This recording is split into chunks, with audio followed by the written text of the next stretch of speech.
You are likely earning the highest numerical salary of your entire life.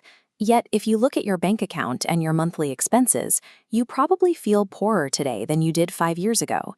Since childhood, we are taught a very simple equation: go to school, get a good job, and increase your income. We assume that if our salaries go up, our wealth goes up. This chart tracks UK net worth versus median wages from 1995. Initially, both move in lockstep.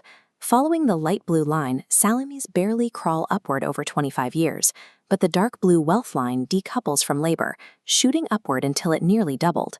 The data shows that the link between work and wealth has effectively vanished. Shifting to the United States, we see the exact same divergence. Wealth separates from wages, creating a massive gap. Expanding this view to France and Germany, the pattern replicates. Across every major Western economy, wealth spikes while wages flatline. If getting a raise doesn't actually make you wealthy anymore, what is driving this separation? To understand the separation, we have to look at how we generate money. Most of us operate on the wage track. You trade your physical time and labor for a set paycheck. The math here is rigidly capped.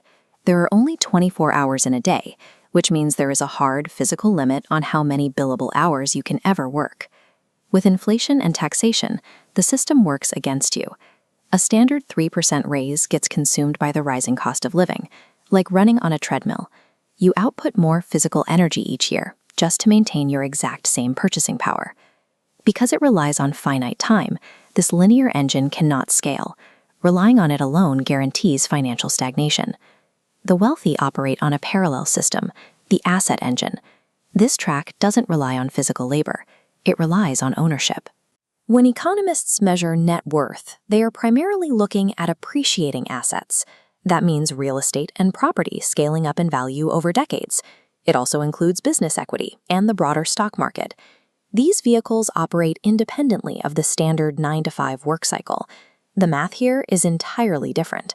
While wages scale in a straight line, asset growth curves exponentially. It compounds 24 hours a day without requiring a single extra hour of your labor. You can literally be asleep, and your ownership stakes are actively generating wealth on your behalf. Looking back at the chart, you see the main risk of the asset track: volatility. During the 2008 financial crash, massive wealth was wiped out. But over the next decade, the wealth line aggressively rebounds and climbs, while the wage line stays flat. Short-term market crashes happen, but over a long enough timeline, the compounding velocity of assets mathematically outpaces a salary. Stepping back, we can view the last 25 years of macroeconomic data across the West. That widening space between the wealth and wage lines is the physical manifestation of the modern economic struggle. While income inequality dominates public debate, the data points to a deeper crisis of asset ownership. As long as you generate money exclusively through your labor, you will permanently lose ground to the growth of the asset class.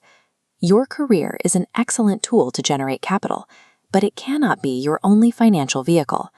Surviving this economy requires a shift in priority. To see real growth, the objective must move from earning more to owning more.